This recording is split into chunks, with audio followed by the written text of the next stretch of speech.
ఓదికు చేయి సర్కారు సాగునీళ్లు ఇయ్యక చేతికొచ్చిన పంట చందన చందన అవుతుందని అన్నదాతల అవస్థలు పడుతుంటే ఈ అడ్డమైన వడగళ్ల వాన పాడుగాను వాగుల పోసిన వడ్ల లెక్కరే చేతికొచ్చిన పంటను చెర్ల పోసినట్టే చేసింది. వానలు పాడుగాను పడమన్నప్పుడు మనాన పడయి, వద్దన్నప్పుడు వలాంచి పడతాయి. రైతుల గోస చూడుర్రి.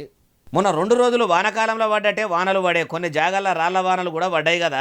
అయితే పుట్టకొచ్చిన వరిచేన్లు మొత్తము పొట్టు పొట్టు నాశనం అయినాయి.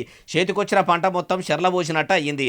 అందుకే వ్యవసాయ మంత్రి తుమ్మల నాగేశ్వరరావు సార్ వ్యవసాయ శాఖ ఆఫీసర్లను పంపి ఏడేడ వడగండ్ల వానతోని పంటలకు నష్టం జరిగిందో మొత్తం రిపోర్టు కావాలి, మీరు బిరాన సర్వే సురువు చేయాలని చెప్పిండు. ఆఫీసర్లు కూడా మొదలు నిజామాబాదు, కామారెడ్డి, ఆసిఫాబాదు, కరీంనగర్, వరంగల్, మెదకు, వికారాబాదు, సంగారెడ్డి జిల్లాల్లో వాన బాగానే పడ్డది. ఆడాడ రాళ్ల వాన కూడా పడ్డది కాబట్టి సర్వేను సురువు చేసి ఎన్ని ఎకరాలు పంట నష్టమైందో అరుచుకుంటుర్రు. ఇప్పటికైతే గుడ్డిగా లెక్కేసుకుంటేనే 11,000 ఎకరాల దాకా పంట నష్టమైంది అనుకుంటుర్రు. అయ్యా వ్యవసాయ మంత్రి తుమ్మల సారు, మీ మలి సర్కారు వచ్చిన తొలతల కూడా పంట నష్టపోయిన అన్నదాతల అకౌంట్లలో నష్టపరిహారం వేస్తామని చెప్పిర్రు. పనులన్నీ పక్కకు పెట్టుకొని పని కట్టుకొని రైతులు బ్యాంకుల చుట్టూ తిరిగి తిరిగి చెప్పులు అరిగినాయి తప్పితే మీ పరిహారం అయితే అందలేదు. ప్రభుత్వం రైతులకు పాయమాలు చెల్లించింది లేదు. ఇప్పుడు కూడా పంట నష్టపోయిన రైతులకు పైకమేస్తామని ఏతులకు చెప్పి మళ్ళా వాళ్ళను అవస్థలు పెట్టే పని అయితే చేయకుండ్రి.